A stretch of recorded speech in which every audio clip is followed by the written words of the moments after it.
Magandang buhay! Welcome po dito sa Myra's Home Cooking.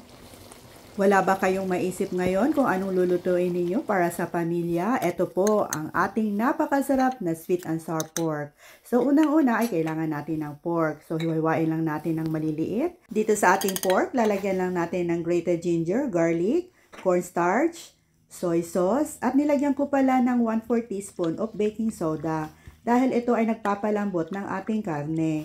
So, ayan, paghalo-haloin lang natin at saka i-marinate lang natin ng mga 1 o 2 oras. So, isang tabi lang natin at ilalagay muna natin sa fridge. So, after natin na i-marinate ito, ay maglalagay ulit tayo ng about 3 tablespoon of cornstarch. So, paghalo-haloin lang natin ng maigi. And then, hayaan lang muna natin ng mga about 5 minutes. After 5 minutes, maghanda ulit ng cornstarch. At pagkatapos ay i-coat ulit natin itong ating pork. So, isa-isahin lang natin i-coat ito. Ito po yung secret para maging crispy po yung ating sweet and sour pork. At ito na po. So, magpainit lang tayo ng cooking oil. Lulutuin lang natin to in batches. Sa akin, hinati ko sa 2 or 3, I think.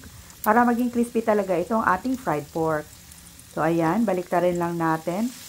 Para even po ang pagkaluto. Ang bango, ang sarap. At pwede nang maiulam to kaagad. So, ayan, paghalo-haloin lang natin para siguradong lutong-luto na. At pag okay na, ay hanguin na muna. At isang tabi. And then, lulutuin natin yung natirang pork.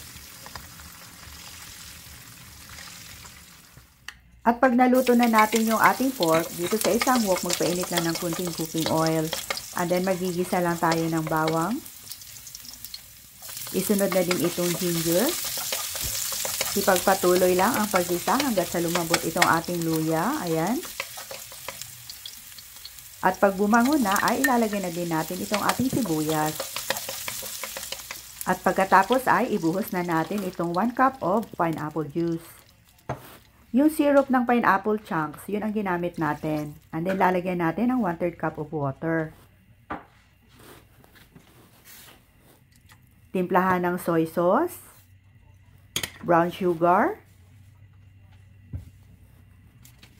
at syempre lalagyan din natin ng tomato sauce. Pag wala tayong tomato sauce, pwede naman ketchup. Lalagyan din natin ng konting Worcestershire sauce at konting oyster sauce.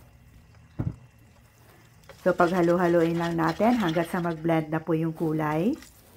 At saka ilalagay na natin itong vinegar. So, hayaan lang muna natin ng mga about 1 minute. At saka na natin paghalo-haloin. At ilalagay na din natin itong ating carrots.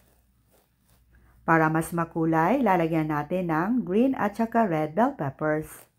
So, lutuin lang natin ng mga about 2 minutes. At pag kulong-kulo na, ay saka na natin ilalagay itong ating na-fry na pork. Isunod na din natin itong ating pineapple chunks. Mas maraming pineapple, mas masarap. Favorite talaga ni Hubby itong sweet and sour pork dahil nga sa may pineapple. At ang huli ay ilalagay natin itong ating naitunaw na cornstarch. Ayan po, paghalo-haloin lang natin kaagad.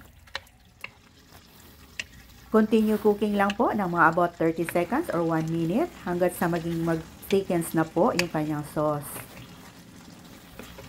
Ang sarap! Nakakatakam habang hinahalo-halo pa.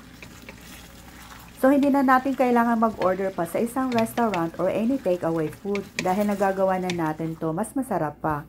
So, ayan, hanguin na natin at ilipat dito sa isang serving dish at iserve na natin kaagad. So, i-try nyo na din itong gawin mga mamshay. Maraming salamat!